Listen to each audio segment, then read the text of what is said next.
우리가 저번 시간에 1절부터 3절의 말씀을 중심으로 해서 인과 나팔과 대접의 재앙 메시지를 다 메시지를 정리한 후에 이제 그 7 대접 재앙을 맡았던 7 천사 중에 한 천사가 이제 요한에게 와서 이제 마지막 때 이야기를 조금 더 구체적으로 이야기를 해주는데, 그 첫 번째 내용이 뭐냐면 많은 물 위에 앉은 큰 음녀에 관한 이야기였고, 또 그 큰 음녀는 붉은빛 짐승을 타고 있다라고 말씀을 드렸습니다. 그래서 저번 시간에 큰 음녀에 대한 기본적인 이야기와 또 붉은빛 짐승이 뭐냐라고 하는 부분에 대해서 얘기를 나눴었는데, 기본적으로 큰 음녀는 온 우주를 통치하는 그 하나님의 신적 권위를 모방해서 이 땅의 그 권세를 가지고, 거짓된 권세를 가지고 모든 통치자들을 미혹하며 모든 사람들을 미혹하여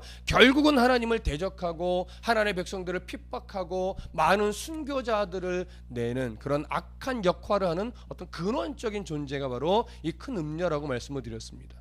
그러면서 그가 타고 있는 붉은빛 짐승은 그 음녀의 미혹에 넘어가서 그를 숭배하고 또 그 세상의 가치만 가지고 살아가게 되는 그런 어떤 세상의 권세자들, 그런 자들의 붉은빛 짐승이다. 이런 부분을 3절까지의 내용을 통해서 우리가 정리를 했었는데, 오늘 4절부터 6절의 내용은 그 큰 음녀에 대해서 조금 더 구체적인 묘사를 하고 있습니다. 오늘 그 부분을 좀 살펴보도록 하겠는데요. 4절 다 같이 읽어보겠습니다. 4절 시작. 그 여자는 자줏빛과 붉은빛 옷을 입고 금과 보석과 진주로 꾸미고 손에 금잔을 가졌는데 가증한 물건과 그의 음행에 더러운 것들이 가득하더라. 자, 여기 4절에서 말하고 있는 그 여자는 누구냐면 바로 앞에서 나왔던 큰 음녀입니다.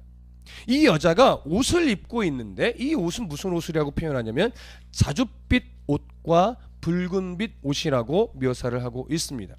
일단 붉은빛 옷이라고 하는 것은 이 붉다라고 하는 색깔이 가지고 있는 의미가 중요한 건데, 앞에 붉은빛 짐승에서 살펴보았듯이 여기서 말하는 붉은빛이라고 하는 것은 굉장히 사치스럽고 굉장히 화려하고 어떤 찬란한 그런 빛을 말합니다. 그래서 이 빛은 항상 무엇과 연관이 되어 있냐면 왕 같은 권세, 매우 화려한 권세, 그 권세를 의미합니다. 그래서 그 권세자의 옷을 입고 있다라고 하는 거예요. 또 하나 그 다음에 이어지는 자줏빛은 뭐냐면 높은 신분을 상징하는 옷이에요. 그래서 붉은빛 시 상징하는 것은 화려하고 왕 같은 권세를 의미하고, 자줏빛은요 주로 왕족이 입던 옷 색깔이 자줏빛 옷이에요. 특히 또 권세자들, 그래서 주로 왕들과 왕족들이 입던 옷이 바로 자줏빛 옷입니다. 그런데 이 음녀가 자줏빛과 붉은빛의 옷을 입고 있다라고 하는 것은 결국 무엇을 상징하는 거냐면 거짓 권세를 가지고 사람들을 미혹하는 존재의 어떤 근원적인 존재다, 이렇게 이해를 할 수 있는 거예요. 그런데 이 음녀가 입고 있는 이렇게 화려한 옷, 이것은 계시록 안에서 어떤 옷과 대조가 되냐면, 여러분 계시록 7장 9절 한번 가보겠습니다. 계시록 7장 9절.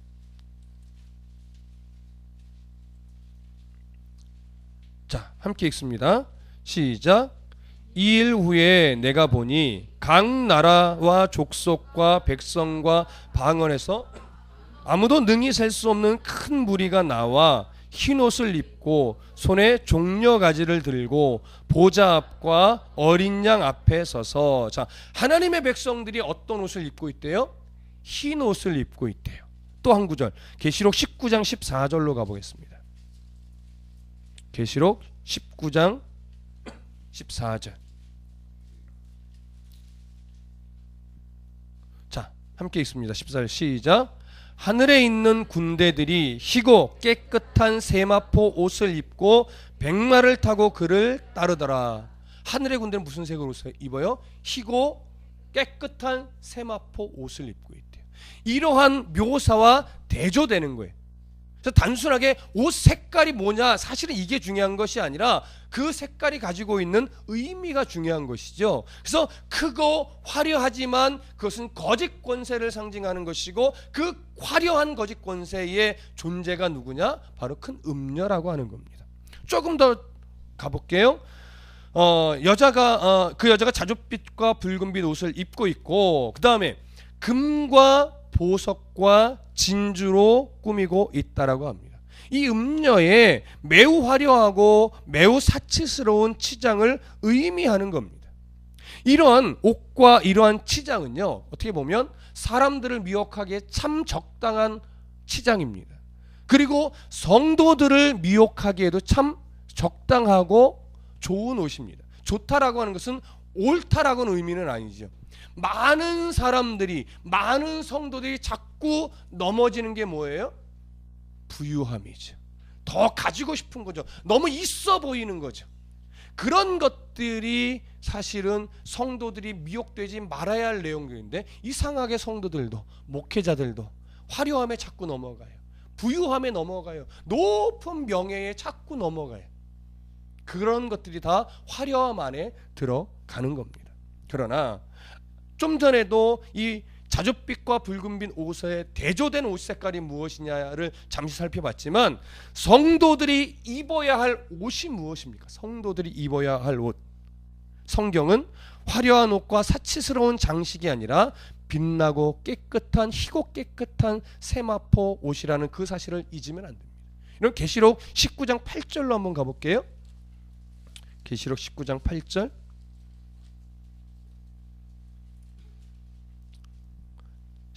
함께 읽습니다. 시작. 그에게 빛나고 깨끗한 세마포 옷을 입도록 허락하셨으니 이 세마포 옷은 성도들의 옳은 행실이로다. 자, 성도들이 입을 옷은 뭡니까? 외적으로 화려한, 권세가 있고 돈이 많고 이런 옷이 아니라 깨끗하고 흰 세마포 옷인데, 이 세마포 옷은 뭐더라? 성도들의 옳은 행실이로다. 여러분 잘 들으셔야 돼요. 예수 믿는 사람은 착한 사람이 되어야 합니다. 틀린 말 아니죠? 착한 사람이 예수 믿는 사람인 건 아니에요. 그러나 예수 믿는다 하면, 목사라 하면, 직분자라 하면 착한 사람이 되어야 합니다. 교만을 꺾고 욕심을 누르고 내 혈기를 더 부여잡고 착한 사람이 되어 가야 합니다. 거기서 뭐가 드러나요? 하나님이 드러나요. 거기서 하나님의 영광스러움이 드러나요. 예수 믿는데 못된 사람이 되면 안 돼요. 왜요? 하나님의 영광이 가려지기 때문에. 예수 믿는데 이기적이 되면 안 돼요. 하나님의 온유하심이, 인자하심이 드러나지 않아요. 예수 믿는데 욕심꾸러기가 되면 안 돼요.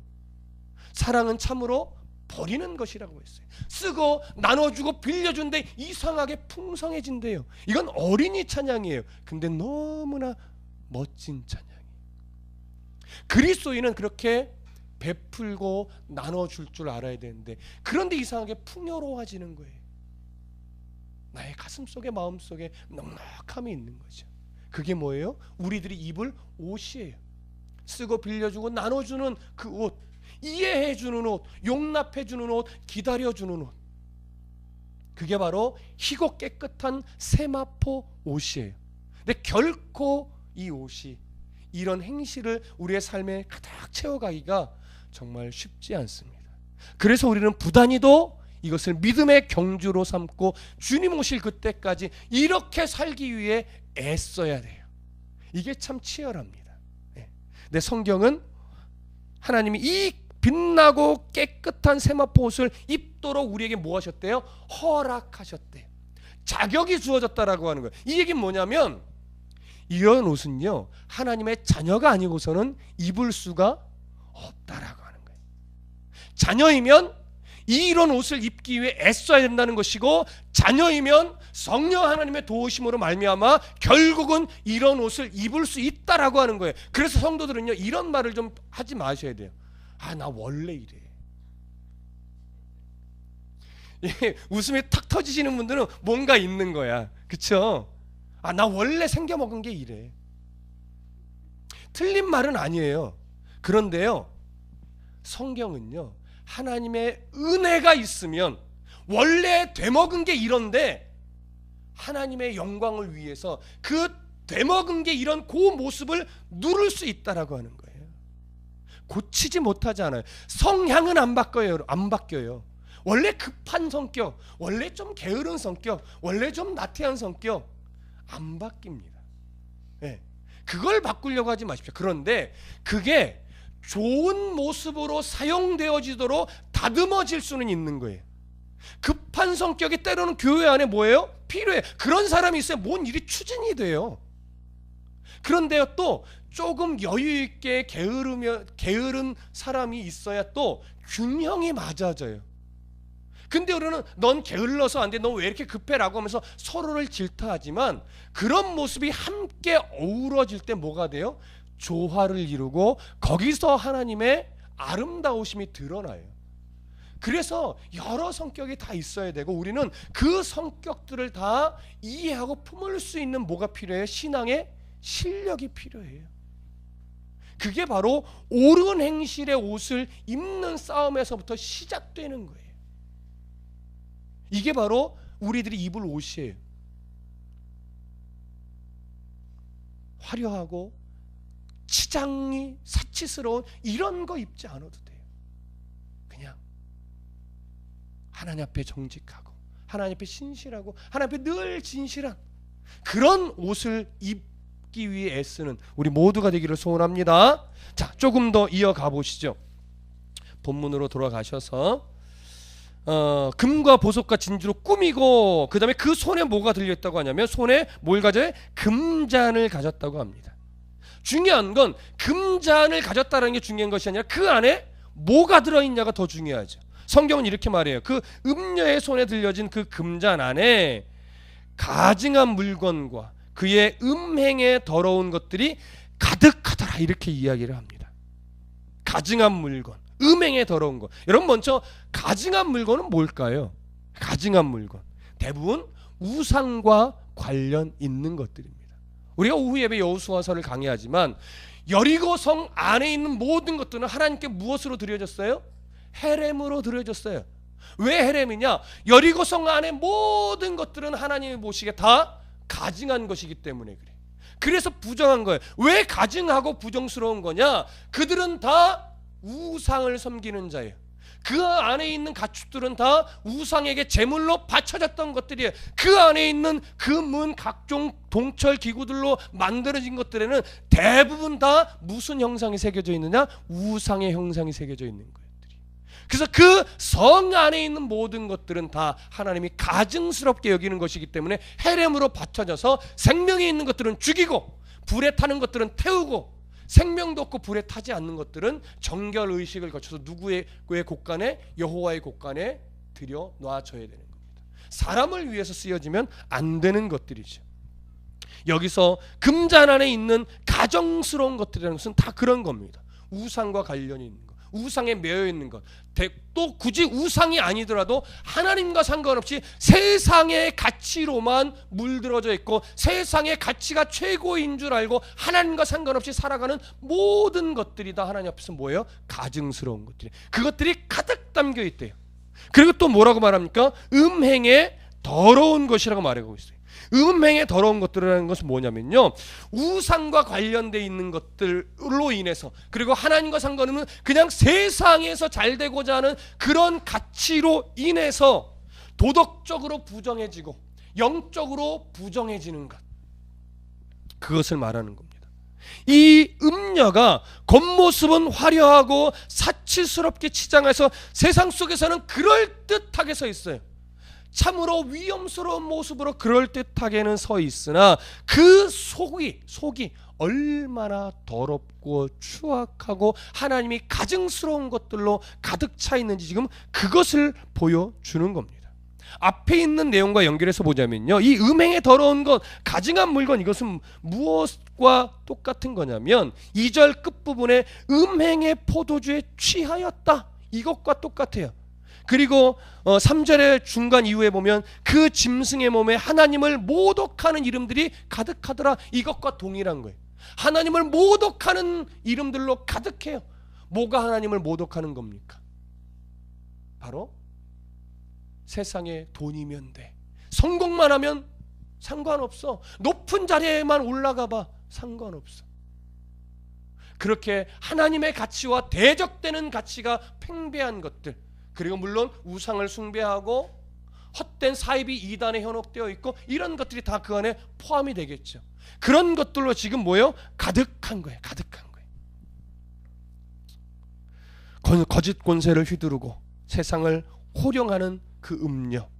그러나 그런 음녀들은 결국은 뭐의 대상일 뿐이에요?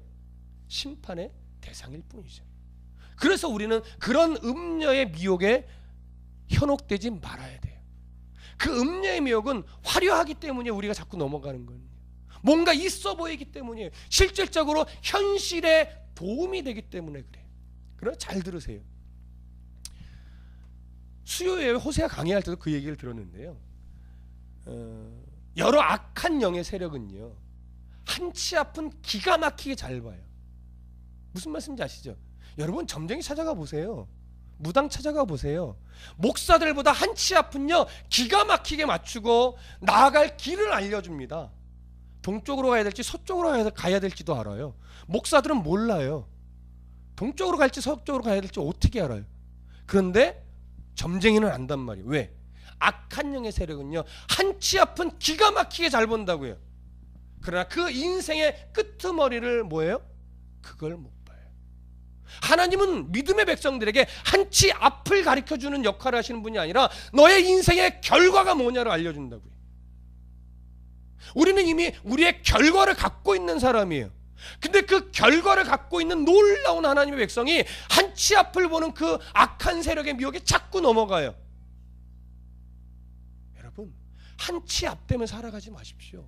인생의 그 결과를 가지고 살아가셔야 돼요. 우리는 그 결과가 있는 사람들이에요. 이걸 놓치지 마십시오. 자, 17장 5절로 이제 오늘 본문으로 다시 이어갑니다. 5절 다 같이 읽습니다. 시작. 그의 이마에 이름이 기록되었으니 비밀이라, 큰 바벨론이라, 땅의 음녀들과 가증한 것들의 어미라 하였더라. 자, 이 구절에 이제 큰 음녀에 대한 이름을 기록하면서 큰 음녀의 본질을 또 다른 시각으로 지금 제시를 하고 있는 거예요. 근데 이 음녀에 대한 이름을 거론하면서 이 음녀의 본질이 뭐냐를 더 두드러지게 나타내는데, 어디에 이름이 기록되어 있대요? 이마에 이름이 기록되어 있대요. 성경에서 이마라고 하는, 특히 계시록에서 이마라고 하는 이미지는 뭐냐면 그 사람의 본질, 그 사람이 누구에게 속한 자냐, 이거를 드러내는 거예요. 하나님은 자신의 백성들의 이마에 뭘 치셨어요? 인을 치셨어요. 하나님의 인. 너는 누구의 소속이다? 하나님의 소속이다. 우리의 존재의 본질이 어디에 있는지를 정확하게 표시하는 거예요. 그게 이마가 가지고 있는 이미지입니다. 짐승의 표시는 어디에 새겨져요? 그것도 이마에 새겨져요. 정말 이마에 막 바코드가 새겨지거나 이런 걸 말하는 게 아니에요. 그의 존재됨이, 그의 본질이 누구의 소속인가를 밝히는 거예요. 짐승의 소속인 거예요. 사단의 소속인 거예요. 그게 666이에요. 누구에게 매여 사느냐, 그게 666이라고. 근데 오늘 본문을 보면 음녀의 이마에 이름이 기록되어 있는데 비밀이라, 큰 바벨론이라, 땅의 음녀들과 가증한 것들의 어미라 하였더라, 이렇게 얘기를 하는 거죠. 여기서 재밌는 게 하나가 발견이 되는데, 그 음녀라고 하는 그 음녀라는 이름이 이마에 기록되어 있대잖아요. 역사적으로 볼 때 당시 로마 시대의 로마 법에 보면요, 창기들의 이마에 진짜 이름을 새겼대요. 근데 그게 뭐 이렇게 뭐 새기듯이 타투하는 것처럼 이마에 진짜 새기는 것이 아니라 머리띠에 이름표를 붙이고 띠를 했다라고 하는 이야기가 있어요. 그래서 창기들은 구별이 되니까 옷차림부터 그 띠에 보면 이름까지 새겨서 아, 창기구나, 이걸 알게끔 했다라고 하는 거예요. 그래서 아마 이러한 문화가 이 요한의 계시록을 기록할 때 이 문화가 반영되지 않았나 이렇게 여겨집니다.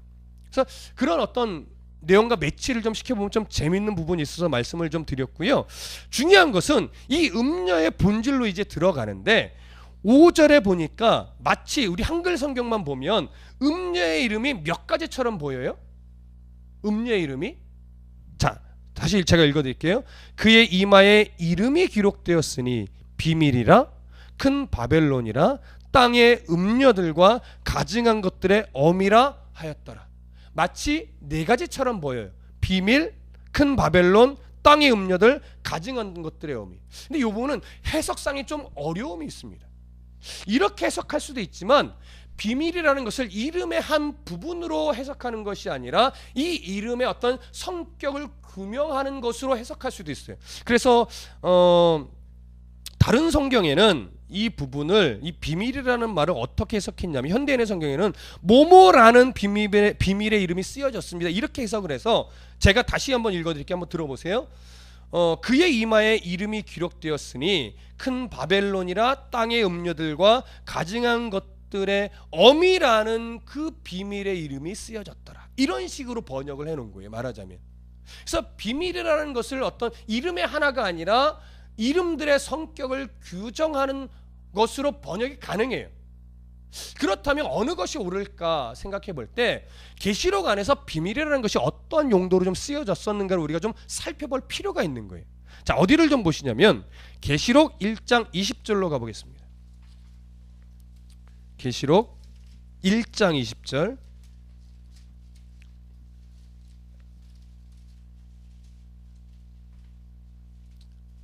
자, 함께 읽습니다. 계시록 1장 20절 시작. 네가 본 것은 내 오른손에 7별의 비밀과 또 7 금촛대라.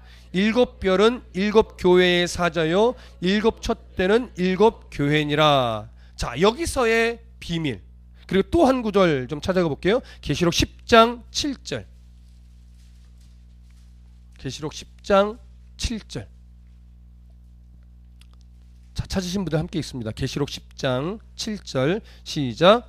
일곱째 천사가 소리내는 날 그의 나팔을 불려고 할 때에 하나님이 그의 종 선지자들에게 전하신 복음과 같이 하나님의 그 비밀이 이루어지리라 하더라. 자, 이 두 구절에서 비밀이라는 단어는요, 오랫동안 좀 가려져 있던 것, 오랫동안 좀 감추어져 있던 것이 이제 마지막 때가 되어 하나님 그것을 그 감추어졌던 것을 드러내신다라고 하는 차원의 의미로서 비밀이라는 단어를 사용하고 있습니다. 그렇죠?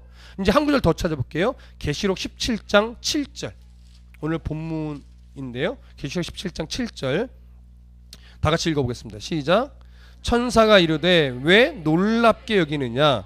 내가 여자와 그가 탄 7 머리와 10뿔 가진 짐승의 비밀을 네게 이르리라. 자, 이 17장 7절에서도 비밀을 어떤 용도로 사용하고 있어요? 짐승의 좀 아직도 드러나지 않은 그 의미를 더 이제 내가 온전하게 드러내겠다라고 하는 차원으로 비밀이라는 단어를 사용하고 있습니다. 그렇다면 오늘 5절에서의 비밀도 어떠한 음녀의 이름이라기보다 음녀가 가지고 있는 아직도 드러나지 않은 그 본질을 더 드러내기 위해서 세 가지의 이름을 나열하면서 그것들을 내가 이제 그 이름 안에 있는 비밀을 드러내겠다, 이런 의도로 해석을 하는 것이 더 옳아 보입니다. 그래서 이제 비밀은 그런 의미로 우리가 이해를 하고요.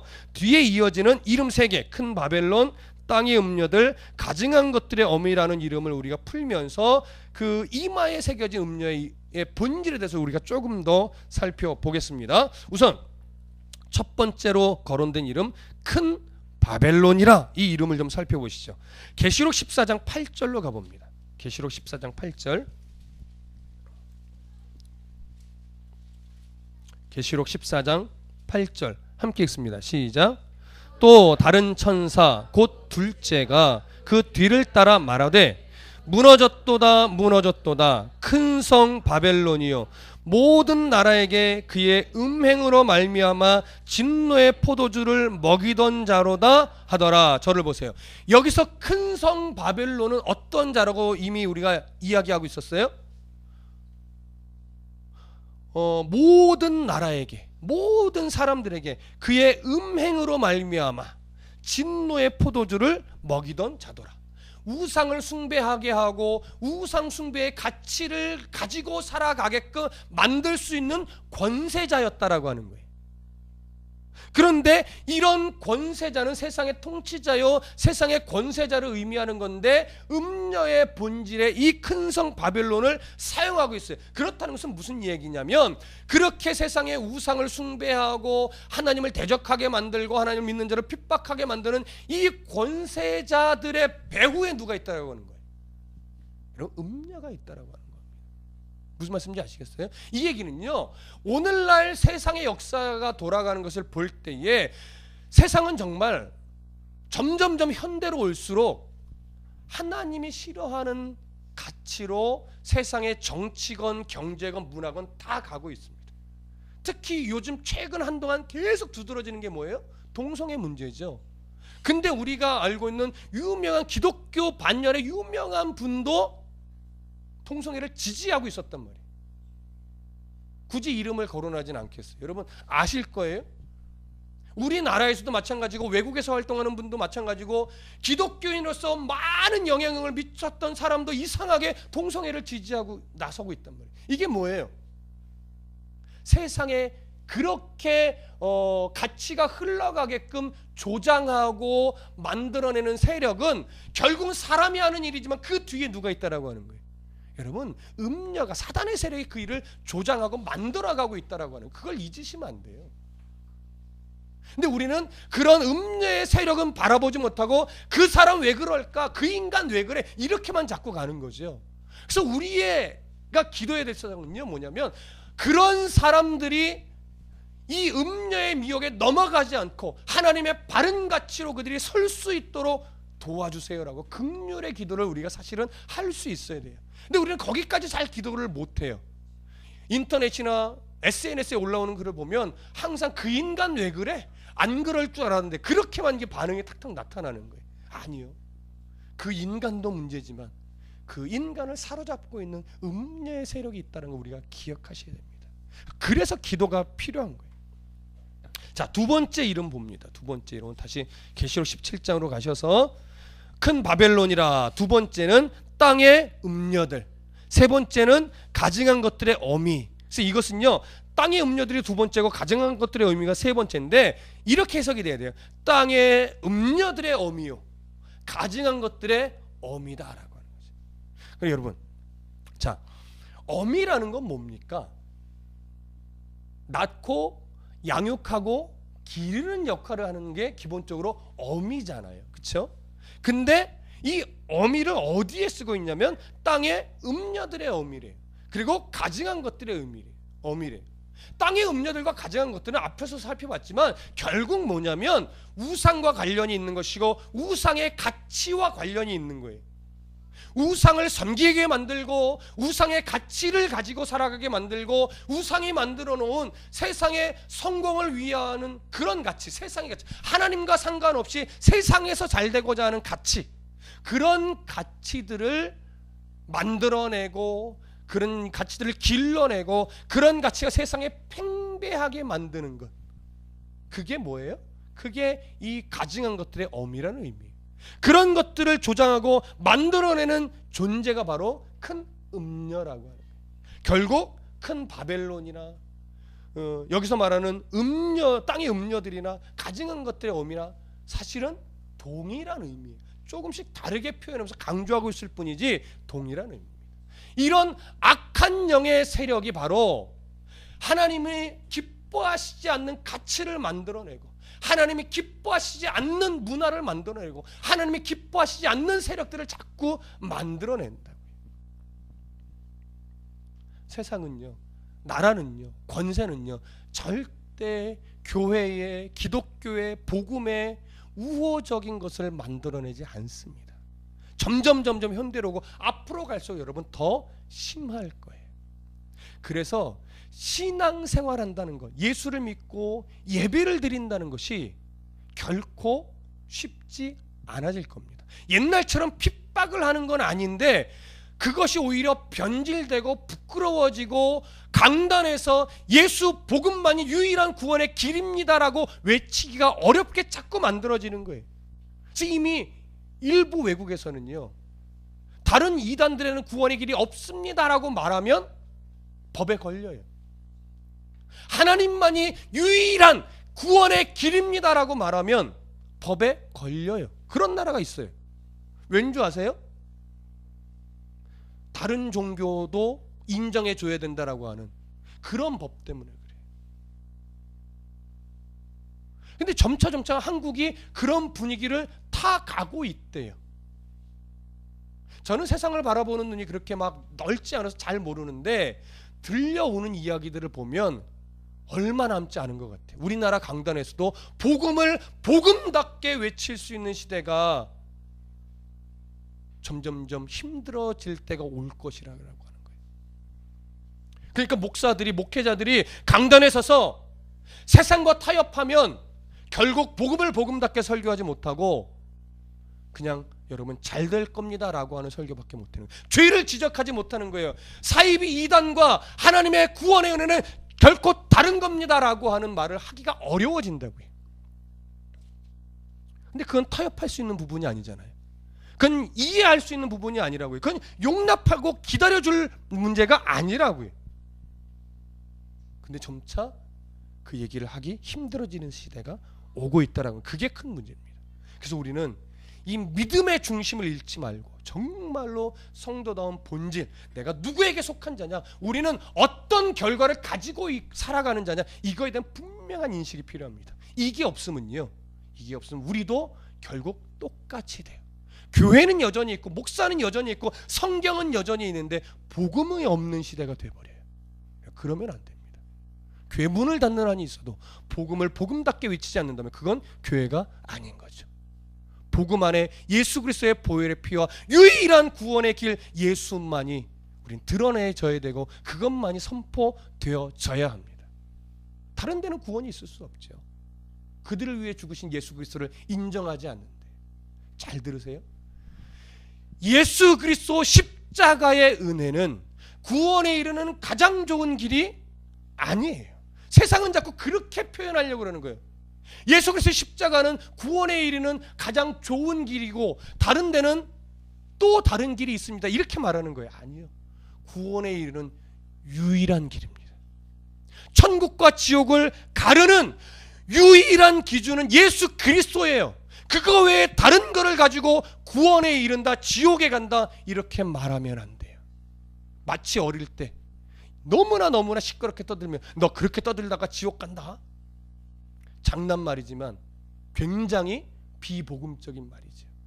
이런 것처럼 자꾸 세상은요, 베리칩을 받으면 지옥 가요 이렇게 얘기를 해요. 이미 구원의 천국과 지옥의 기준이 예수 그리스도가 아니라 뭐가 돼 있어요? 베리칩이 돼 있어요. 그 교회 나가면 지옥 가요. 천국과 지옥의 기준이 교회가 아니란 말이에요. 천국과 지옥의 기준이 어떤 사람이 아니라고요. 천국과 지옥의 기준은 유일하게 하나, 예수 그리스도의 보혈의 피예요. 피. 그걸 내가 믿음으로 인정하고 고백하여 그게 나의 신앙 고백이 되느냐 안 되느냐, 이게 유일한, 여기에 그 어떤 것도 덧붙여져서는 안 돼요. 구원에 있어서는, 신앙의 성숙에 있어서는 더 성경을 알아가야 되는 것이고, 무슨 말씀인지 아시겠어요? 근데 세상은 자꾸 구원에 이르는 길에 다른 거를 자꾸 추가시키려고 한다고요. 추가시키려고 한다고요. 거기서부터 왜곡과 변질이 시작이 되는 거예요. 자, 다시 오늘 본문으로 돌아갈게요. 계시록 17장 6절 다 같이 봅니다. 계시록 17장 6절 시작. 또 내가 보매 이 여자가 성도들의 피와 예수의 증인들의 피에 취한지라. 내가 그 여자를 보고 놀랍게 여기고 크게 놀랍게 여기니. 자, 사도 요한이요, 이 지금의 1절부터 5절에 이르는 이 내용들을 듣고 나서 굉장히 놀랍니다. 놀라고 또 크게 놀라요. 근데 잘 생각해 보세요. 사도 요한이 굳이 놀랄 일이 있어요? 이미 인해 재앙에서, 이미 나팔의 재앙에서, 이미 대접에 대해서 이것보다 심한 메시지들을, 환상들을 다 보아왔다고요. 그리고 이미 현장에서 뭐예요? 어려움들을 겪고 있던 사람이라고요. 근데 이 메시지를 보고서 천사가 또 놀래고 더 크게 놀란대. 이게 강조되고 있어요. 왜 놀랄까요? 굳이 내용상으로 놀랄 게 아닌데 천사가, 이 사도 요한이 놀라는 이유는 이겁니다. 1절에서 이렇게 말하고 있어요. 17장 1절에 또 7 대접을 가진 7 천사 중 하나가 와서 내게 말하여 이르되 이리로 오라. 많은 무리에 앉은 음녀가 받을 심판을 내게 보이리라. 그렇죠? 심판, 음녀가 받을 심판을 보여준다고 정확하게 말하고 있어요. 근데 그 뒤에 2절부터 5절까지의 내용은 음녀가 받을 심판에 대해서 기록하고 있나요? 아니죠. 음녀가 더 어떤 본질을 가지고 있고 그 본질이 어떻게 더 세상 가운데 드러날지를 보여주고 있어요. 그러니까 사도 요한이 놀라는 거예요. 왜 심판을 보여준다고 해놓고 심판의 내용이 아니라 더 교활해지고 더 악랄해지고 더 잔혹해지는 그런 내용을 보여주는 것일까? 그것 때문에 놀라는 거죠. 그런데 77절에 이렇게 말해요. 천사가 이르되 왜 놀랍게 여기느냐? 내가 여자와 그 같은 7머리와 10뿔 가진 짐승의 비밀을 내게 보이리라. 조금 더 보여줄 거라는 거예요. 세상에 어떻게 음녀가 발악을 할지. 그러나 그게 끝이 아니라는 거죠. 조금 더 뒤에 때가 차면, 조금 더 때가 차면 하나님이 그들을 완전하게 심판할 텐데 그 심판의 때가 이르기 전에 이 음녀의 세력들은 더 악랄하고 교활하게 자기의 발악을 할 거라는 거예요. 우리는 그래서 이 음녀의 세력을 두려워할 필요가 없는 거예요. 요한은 지금 자꾸 심판, 이 음녀가 받을 심판을 생각하니까 이 내용이 주어질 때 사뭇 두려워지는 건데 우리는 이제 뭘 봐야 되냐면 이 내용이 아니라 우리는 결과를 바라보는 성도라. 결과를. 그래서 우리는 그들이 활개칠 때 두려워하지 말라라고 하는 거예요. 끝내 하나님의 심판이 이를 테니까. 성도를 미혹하여 두렵게 만들고 미혹하여 어지럽게 만드는 세력들이 이 땅에 참 많습니다. 특히 최근에 잘못된 종말론과 왜곡된 성경 해석으로 미혹하는 사이비들이 있죠. 이단들이 있죠. 신천지, 통일교, JMS, 하나님의 교회 안상홍, 그 외에 몰몬교도 있고 여호와 증인도 있고, 그런 자들은 성경을 왜곡하고 종말론을 왜곡하여 성도들에게 두려움을 심어줌으로 자꾸 올무잡으려고 합니다. 그 다음에 최근에 또 계시록을 무섭게 베리칩과 연결해서 계시록을 무섭게 설명하면서 성도들이 이렇게 살면 안 됩니다 하면서 현혹하는 교회들이 있어요. 여러분, 이 메시지는 맞아요. 종말로 뭐 베리칩이니 뭐니 하면서 사단의 세력이 종말로 휩쓸고 있습니다. 그러니 성도들은 이렇게 살면 안 됩니다. 여기까지는 맞을 수 있어요. 성도들이 더 바르게 살아야죠. 그러나 베리칩을 맞으면 지옥에 갑니다. 이걸 주장하면서 자꾸 두려움을 심어주는 건 틀려요. 그건 틀려요. 무슨 말씀인지 이해되세요? 그것은 종말론을 잘못 푸는 거라고요. 그렇게 주장하면 예수 그리스도의 보혈의 은혜를 약화시키고 두려움을 조장하는 종말론이 돼요. 그런데 오늘 우리가 17장에서도 봤지만 왜 두려워하느냐? 천사 말한다고요. 오늘 우리들은 왜 두려워하느냐? 너희들은 예수 그리스도의 보혈의 은혜로 하나님의 자녀된 백성이고 이미 너희들의 결과는 성경을 통해서 내가 다 보여주고 증명해 줬는데 왜 두려워하느냐? 이렇게 두려워할 필요가 없는 시대입니다. 요한처럼 잠시 두려워질 수는 있으나 그 두려움에 잠식당할 필요는 있어요? 없어요? 없어요. 우리는 나의 최종적인 결과가 이미 정해진 자들이에요. 나의 어떠함 때문에 변할 수 없는 결과를 가진 자들이라고요. 그래서 그 주어진 결과에 맞는 성도의 삶을 살아야 한다고 성경이 누누이 가르치고 있는 거예요. 너희들이 그렇게 살아야 저 결과를 결국 가질 수 있어, 이게 아니에요. 이미 결과가 주어졌어요. 그러니 두려워 말고 현혹되지 말고 미혹되지 말고 오늘 성경 안에서 가르치는 대로 바르게 살아라, 이걸 이야기하고 있지. 여러분, 주어진 결과가 무엇인지에 대한 인식을 분명히 갖고 현혹되어 미혹되어 그 결과를 빼앗기는 성도가 아니라 그 결과를 분명히 분명하게 부여잡고 헛된 두려움에 빠진 자들을 오히려 바른 길로 인도해 갈 수 있는 그런 강하고 담대한 성도가 되시기를 간절히 바랍니다. 기도하겠습니다.